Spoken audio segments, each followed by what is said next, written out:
if you don't have insurance or plenty of money, you can't get reliable care. Only the poorest of the poor, those classified as living below the poverty line, are covered by government insurance.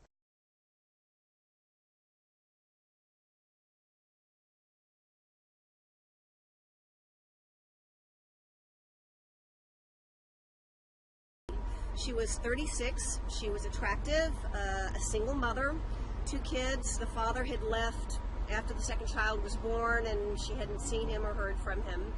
And she had found this lump in her breast and had gone to surgeons all over town asking them to check it out. But because she was uninsured, they requested a $450 fee up front.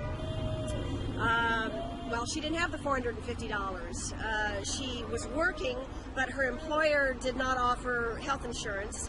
She couldn't afford the $450 because it was either that or feed her kids for the month.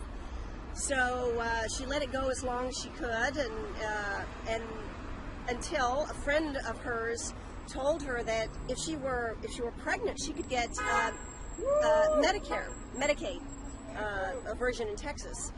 And so she was not dating anybody at that time, so she went out to bars and slept with strangers, picked up strangers, slept with them until she got pregnant.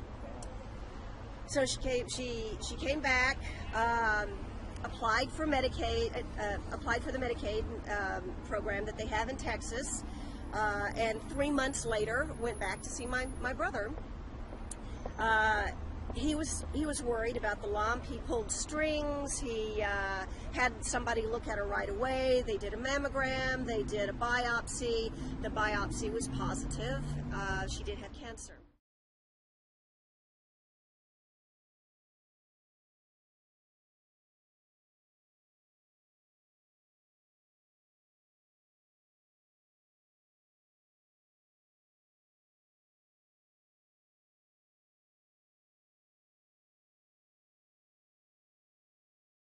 I could be one. I could be one. I am one.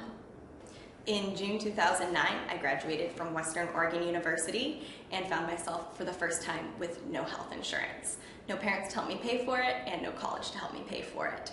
So when I found myself 3 months later and sick, I had to go to the doctors and take care of it on my own. That meant paying for the doctor's bills, the prescriptions, and the tests to get sent off.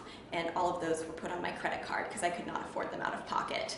And 8 months later, I'm still uninsured and in debt. I could be one. I could be one. I am one. A month after graduating from college, I finally got a chance to schedule an operation that I had to have on my eye. And this is an operation that I've been waiting for a couple of decades. And the hospital went to great extent to make sure that the insurance company would approve it, and they did.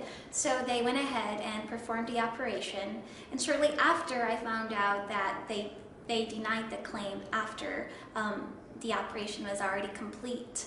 So I spent hours and hours and hours of my life for the next 9 months trying to figure out what I can do in order to make sure that the operation would be paid for.